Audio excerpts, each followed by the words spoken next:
श्रीराम समर्थ. श्री गोंदवलेकर महाराज प्रवचने दिवस 203. वेदाप्रमाणे नामही अनादी अनंत अपौरुषेय आहे. शास्त्रामध्ये असे सांगून ठेवले आहे की कृतयुगामध्ये ध्यानाने, त्रेतायुगामध्ये हवनाने आणि द्वापार युगामध्ये देवतार्चनाने भगवंताची प्राप्ती होते. परंतु कलियुगामध्ये त्यापैकी काहीच साध्य होणे शक्य नसल्याने भगवंताचे केवळ नाम घेतले असता मनुष्याला त्याचे दर्शन घडते. शास्त्राच्या या सिद्धांताचा संतांनी स्वतः अनुभव घेतला आणि लोकांना सांगितले की 3.5 कोटी जप केला असता चित्तशुद्धी होते आणि 13 कोटी जप केला असता भगवंताचे दर्शन होते. मला आपण महत्त्व देऊ नका, पण ज्या थोर संतांच्या नावावर मी नामाविषयी सांगतो ते ज्ञानेश्वर महाराज, एकनाथ महाराज, तुकाराम महाराज आणि समर्थ रामदास स्वामी यांच्यासारखे संत कधी वेदबाह्य बोलतील हे शक्यच नाही.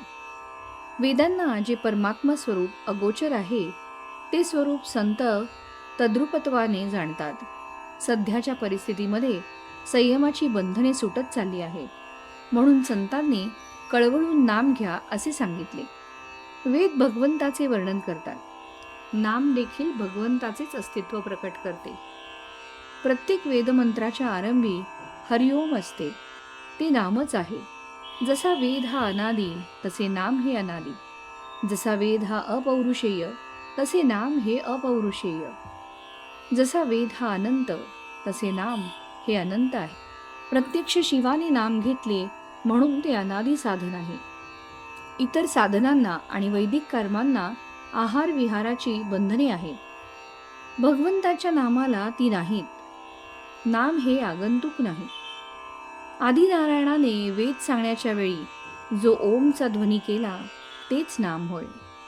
म्हणून सर्वांना माझी विनंती आहे की आपण नाम घेत जावे. किंबहुना आपण नाम घेतले तरच वेदांचा खरा अर्थ आपल्याला कळेल अशी माझी खात्री आहे. वेद म्हणजे भगवंताची स्तुती होय. ती करीत असताना म्हणजे वेद म्हणत असताना आपले लक्ष शब्दांकडे नसावे, त्यांच्या अर्थाकडे असावे. अर्थ न समजला तरी लक्ष भगवंताकडे असावे. आपण नेमके तेवढेच विसरतो.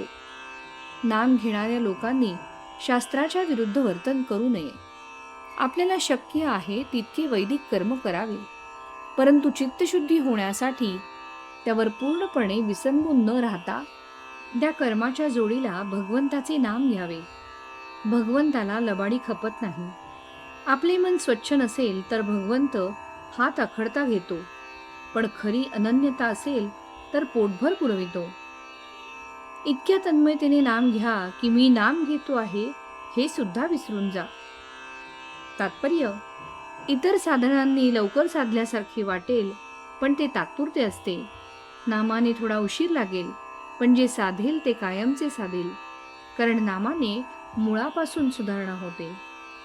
श्रीराम समर्थ.